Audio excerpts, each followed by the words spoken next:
systemka lacagta waxa laga yaabaa inuu meesha ka baxo amaba systemka lacagta ee dunida waxa weeye ama bangiyadii jiray trouble aad u weyn ayaa jira ilaa 250 sano ayaa systemka jira maaragtay loo abtirinaya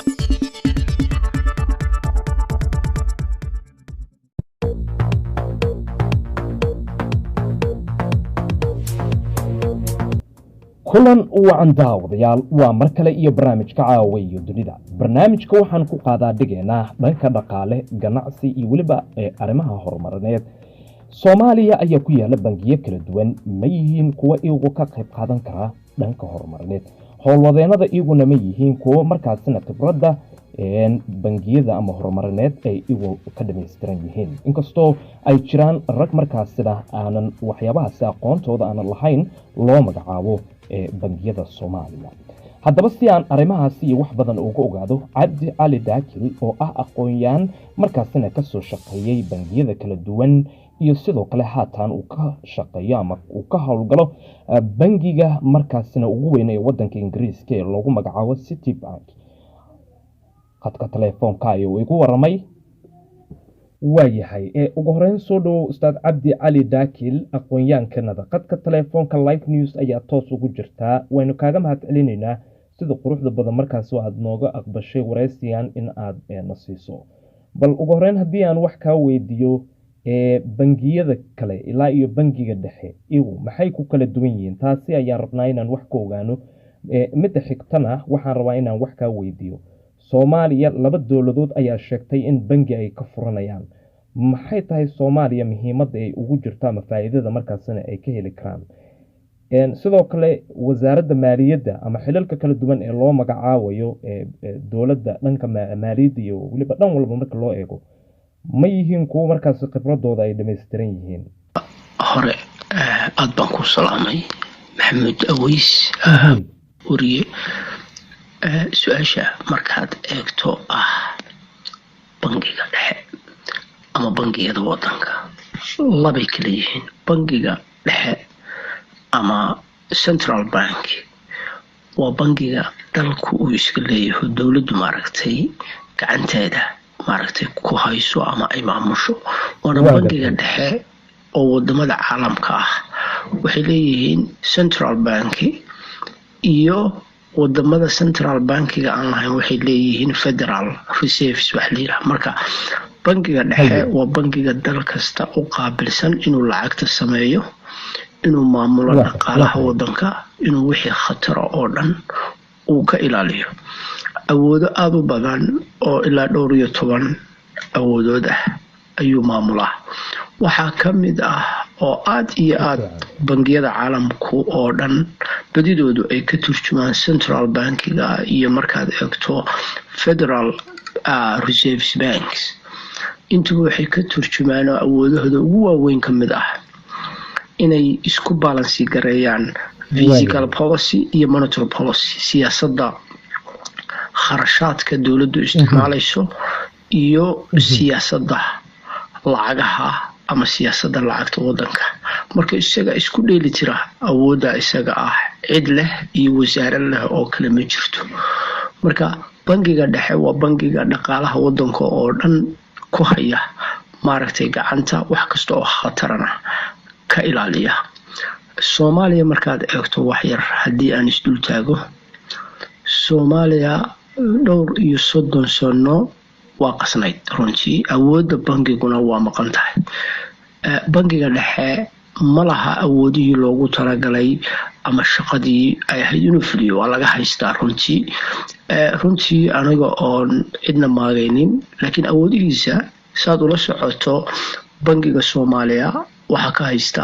xawaaladaha qaarkood waayo xawaaladuhu iyaga wax badan oo bangiga awoodiisa iska maamulanaya ilaa iyo hadda waana arrimaha loo baahan yahay in bangiga dhexe iyo cidda garanaysa dhaqaalaha iyo madaxweynaha iyo ciddii talada wadanka maaragtay wax ku leh inay ku baraarugaan waayo awoodda bangiga dhexe ee Soomaaliya way maqan tahay waa in loo celiyo oo xawaaladaha ma hal iyo laba iyo saddex ma oranayo, laakiin way ka maqan tahay awoodii uu lahaa hadday lacagta tahay, haddii ay tahay in hard currency-ga wadanku uu bangiga dhexe keliya uu galo, wixii o dhan waa laga haystaa awoodihiisii. marka bangiga dhexe ee Soomaaliya qof kasta wuxuu ka warqabaa in awoodiisa oo dhan uusan haysan hadda, laakiin micnaheeduna uu yahay aniguna aan qabaa qofka loo dhiibayo ama qofka badanaa madaxweynuhu uu magacaabayo inuusan ahayn qof ka turjumaya maaragtay sifadii laga rabay ama dariiqii ahayd in loo dhiibo qof gudoomiye central bank loo magacaabayo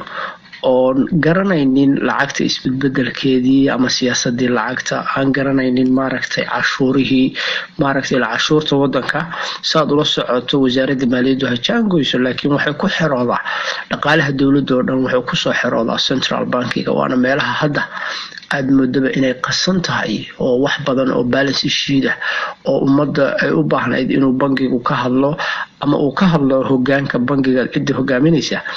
ay ka maqan tahay, oo dadkoo dhan maaragtay tusaya in musuq maasuq iyo dulmi badan oo aqoon darro ku dhahan ay jirto. waxyaabaha badan ee uu qabto bankigu waxaa ka mid a markaas inuu khatarta ka ilaaliyo dhaqaalaha dal kasta. bankiga dhexe waxa weeye waa bankigii markaa wax kasta oo dhaqaale ah ay galayeen, dhaqaalihii wadankuna ay yaaleen, kuwa hard currency-ga wadanka soo gelayana isagaa jaangooya. waxaasoo dhan buu ku shaqeeyaa. marka kor ahaan siyaasadda uu ku shaqeeyo bankiga dhexe oo awoodda uu haysto waa monitor policy ama siyaasadda lacagta ayuu bankiga dhexe ee caalamku ku shaqeeyaa. wadanka aan lahayn banki dhexena wuxuu leeyahay federal reserves oo awoodii bankiga dhexe ku shaqeeya maaragtay. marka Soomaaliya bankiga dhexe saad ula socoto waxa aad u khaldan markaad eegto haddada taaganba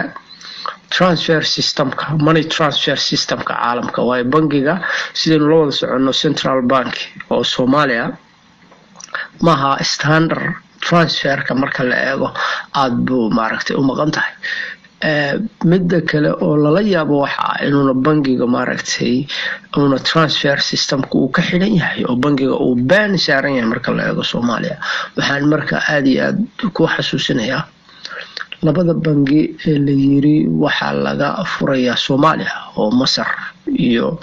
ay kala leeyihiin Turkiga. runtii waa arrin aad iyo aad khatarteeda u yeelanaysa. waxaa laga yaabaa in dad badan ay arkaan, laakiin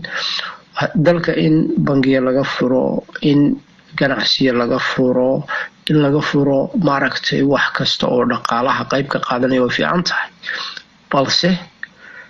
bankiga dhexe awoodii uu ku maamulo lahaa ma hayo. waayo awoodiisa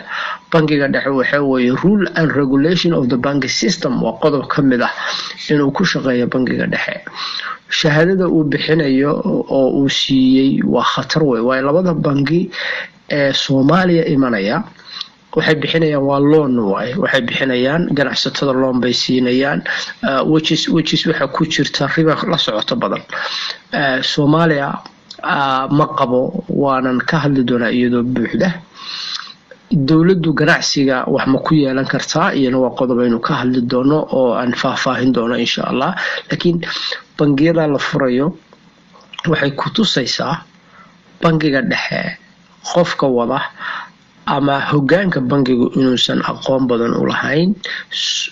waan gartay, bal marka waxyaabaha bankiga dhexe laga rabo maxay tahay? waxyaabaha aad iyo aad laga rabo oo bankiga wadanka waxaa ka mid ah oo aad iyo aad loo rabaa in loo ilaaliyo in currency-ga dibadda aynu wax kaga soo iibsanayno oo ah global currency, micnaheeduna uu noqonayo maaragtay lacagta doolarka inuu hayo doolar wadanka ku filan oo maaragtay ganacsatada uu maaragtay xilli kasta u soo baahdaan la siinayo oo meeshay rabaan uu bankiga dhexe uu ka dhiibayo. awoodda iyada ana maba taalaba hadda bangiga markaa waxaad aragtaa qofka wada ama cidda wada inaysan aqoon badan u lahayn runtii. dhankan kale oo ah bangiyada wadanka hadda ka jira, bangiyada hadda wadanka ka jira sida aan la socdo, bangiga dhexe ma maamulo sidaynu la wada socono, waayo bangiga dhexe waa inuu maamulo lacagahay u baahan yihiin oo dhan isagu uu siiyo. lacagaha maaragtay iyagu ay hayaan ee culus ay wadanka ay soo dhigtaan bangiga dhexe, awoodahaasoo dhan bangiga dhexe ilaa hadda ma hayo. micnaheeduna uu yahay aqoon male way, micnaheedu wax kale maaha. waayo waxaan arkayay qof mar aan arkayo bangiga gudihiisa ka mid ah, ama qof guddoomiye ahaa mise ku-xigeen buu ahaa, qof baa sheegayay mar laga hadlayay oo laga wareysanayay waxa la yiraahdo inflationka. waxaan jeclahay inuu ku tilmaamay wax ahayd natural disaster oo kale, micnaheeduna uu yahay inuusan aqoonba u lahayn waxa jira. bangiga dhexe ee Soomaaliya sidaad la socoto waqtiga xaadirka amaynu arag isagoo ka hadlaya dhibaatada taagan, waayo caalamka systemka lacagta waxa laga yaabaa inuu meesha ka baxo, amaba systemka lacagta ee dunida waxa weeye ama bangiyadii jiray trouble aad u weyn ayaa jira, ilaa 250 sano ayaa systemka jira maaragtay loo abtirinaya oo uu jiray systemkan maaragtay bangiyadu. marka waqtiga xaadirka ah inflationka dunida ka jira, maaragtay inequality-ga ka jirta oo dhaqaalihii wadamada lagu ilaalinayay, hadday tahay wixii ahayd meelihii deynta laga doonanayay, haddii ay tahay IMF lacagtii ay bixinaysay, haddii ay tahay World Bankiga lacagtii ay bixinaysay, inequality badan baa jirta oo aan loo sinayn sidii uu dhacay coronavirus ay u timi 2020 ay u bilaabmatay 2020. marka bangigu weli maynaan arag isagoo ka hadlaya maaragtay wax badan oo disaster oo jira, maynaan arag weli isagoo oo qoondeeyay maaragtay inuu bangiyada wadanka oo dhan uu yiraahdo sharcigaasa lagu maamulaya. micnaheeduna uu yahay ruulkii bangigu uu lahaaba waa maqan tahay. dabcan iyadoo oo faahfaahsan oo buuxda ayaynu ka wada hadli doonaa insha Allah. wahagaaga daawadayaalkaasi wuxuu ahaa aqoon-yahan Cabdi Cali Daakil oo ku sugan wadanka Ingiriiska. khadka telefoonka igu waramayo wuxuu sidoo kale ka hadlay dhanka horumarineed bangiyada ku yaala Soomaaliya, horumar ilaa intee ay ugu ka qayb qaadan karaan dhanka dalka. sidoo kale dhanka wasaaradda maaliyadda ilaa iyo managerka bangiyada ma yihiin kuwa aqoontooda iyagu ay leeyihiin qofka loo magacaabayo, maadaama laga doonayo shahaadooyin kala duwan oo reer jaamiciya oo isla markaana aqoontoodana uu ka dhammaystiran yahay. arrimahaasi ayuu markaasina iga waramay. anigu waxaan ahaa Maxamuud Aweys Daacad, Live News Somali TV-na waad nagala socoteen. dhegeystayaal daawadayaal, intaa waxay nooga dhan barnaamijka. sidoo kale barnaamijkan oo dhammaystiran hadduu gula saamaxo si uu dhaqsiyaha badan ayaanu hawada idinku soo marin doonaa hadduu gula saamaxo. balse inta kale waxaan idin leeyahay waad ku mahadsantihiin daawashadiina iyo la socodka.